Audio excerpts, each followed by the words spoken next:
Joe Rogan is doing it again, diving deep into mysteries that have been forgotten and now reigniting them for the public to explore, too. In this video, it's about Rogan's take on the mystery surrounding the jaw-dropping Grand Canyon. Some he believes are solved, some remain a mystery. From ancient civilizations that had dibs on the place to missing hikers, this might change your perception of one of the wonders in America. If there's one thing Joe Rogan loves, it's cracking open the kind of mystery that makes mainstream science a little uncomfortable. And few topics get his gears turning quite like the Grand Canyon, not just for its breathtaking beauty, but for the layers of untold history he believes might be buried beneath its surface. Over the years, Rogan has brought on guests like Graham Hancock, Randall Carlson, and AJ Gentile to explore the tantalizing idea that the Grand Canyon may hold evidence of lost civilizations, ancient cataclysms, and even government cover-ups. It's not just about geology and erosion. It's about rewriting history, or at least opening the floor to the possibility that we've missed something big. One of the most memorable deep dives into this mystery came during episode number 1897 with Graham Hancock and Randall Carlson, two of Rogan's most frequent and thought-provoking guests. Together, they paint a picture of a world much older and stranger than we've been taught in school. Hancock has long argued that a sophisticated civilization may have existed in prehistory, one that was wiped out by a cataclysm, possibly a comet impact, and has since been largely forgotten. And Carlson is the guy who brings the receipts, pointing to geological formations and ancient architecture that suggest people of the past were capable of things we can barely comprehend today. Rogan sits between them, fascinated, pulling on every thread. Why don't more people know about this? Why isn't this mainstream? But it's not just ancient cataclysms and lost cultures. They also talk about secrecy, particularly when it comes to the Grand Canyon. One of the most intriguing stories Rogan likes to bring up is the 1909 tale of Kincaid, who reportedly discovered a mysterious cave system filled with Egyptian-style artifacts somewhere in the Grand Canyon. According to the legend, the Smithsonian came in, shut it down, and never spoke of it again. Sounds crazy, right? But on another episode with AJ Gentile, Rogan gives the theory some airtime. Not necessarily because he buys into every detail, but because he thinks it's worth asking, what if? What if there's more to this story? And what if certain narratives are suppressed not out of malice, but to preserve a version of history that feels safer, more orderly? In episode 872, an earlier conversation with the same duo, Rogan helps walk through the broader context, like how myths from cultures around the world echo stories of floods, advanced knowledge, and celestial disasters. Could the Grand Canyon be more than just a geological marvel? Could it be one of the last clues to a forgotten chapter of human civilization? The Grand Canyon is one of those jaw-dropping sceneries that makes you stop and wonder, how in the world did this happen? Stretching over 270 miles long, up to 18 miles wide, and more than a mile deep in places, it's not just a big hole in the ground, it's a geological mystery that sparked debate for over a century. At first glance, it seems simple enough. Water carved it, right?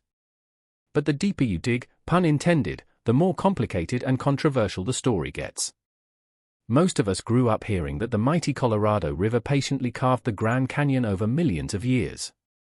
According to this traditional theory, the river started slicing into the Colorado Plateau around 6 million years ago. Slowly but surely, erosion chipped away layer after layer of rock, forming the iconic cliffs, mesas, and gorges we see today. This idea makes a lot of sense.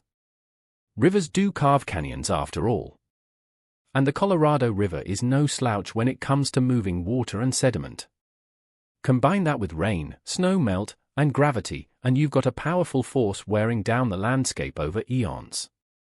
Simple, right? Well, maybe not. Here's where things get spicy. Some geologists argue that erosion alone couldn't have pulled this off, not without a little help from below.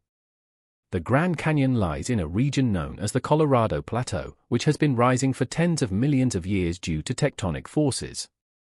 That uplift made the river flow faster and cut deeper, speeding up the canyon-making process.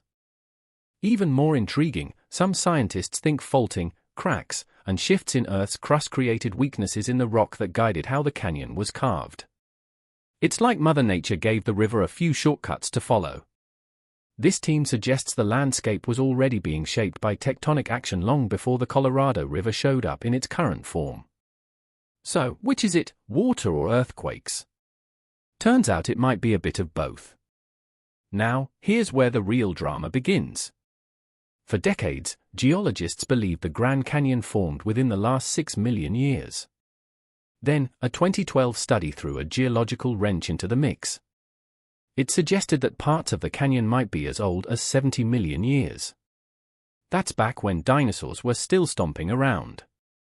This idea comes from analyzing ancient rocks and minerals deep in the canyon walls using a method called thermochronology.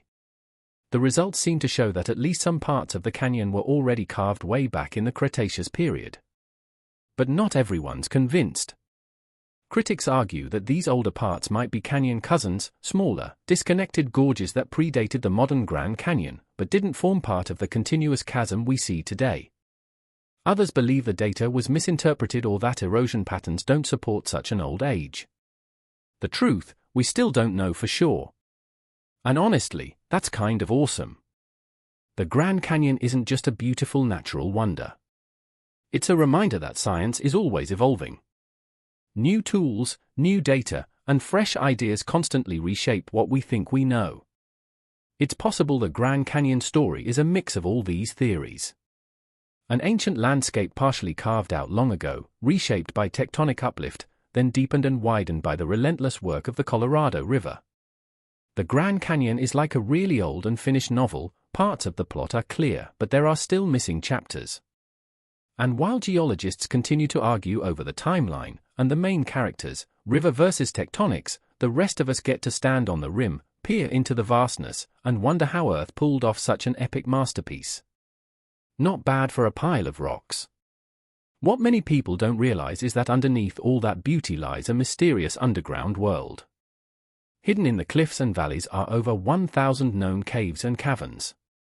That number alone is impressive. But here's the real kicker. Only a small fraction of those caves have actually been explored.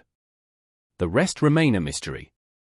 Tucked away in remote areas, some of them completely inaccessible or closed off for safety or environmental reasons.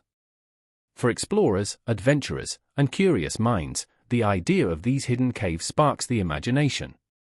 What's in them? Could there be ancient artifacts, underground rivers, or evidence of past civilizations? Over the years, these questions have inspired both real research and wild legends. One of the most famous stories comes from a 1909 article published in a newspaper which claimed that Egyptian artifacts had been found inside a cave in the Grand Canyon. According to the story, a man named G. E. King discovered a massive underground chamber filled with statues, hieroglyphics, and even mummies. The report described the discovery as potentially proof that ancient Egyptians had traveled to North America thousands of years ago.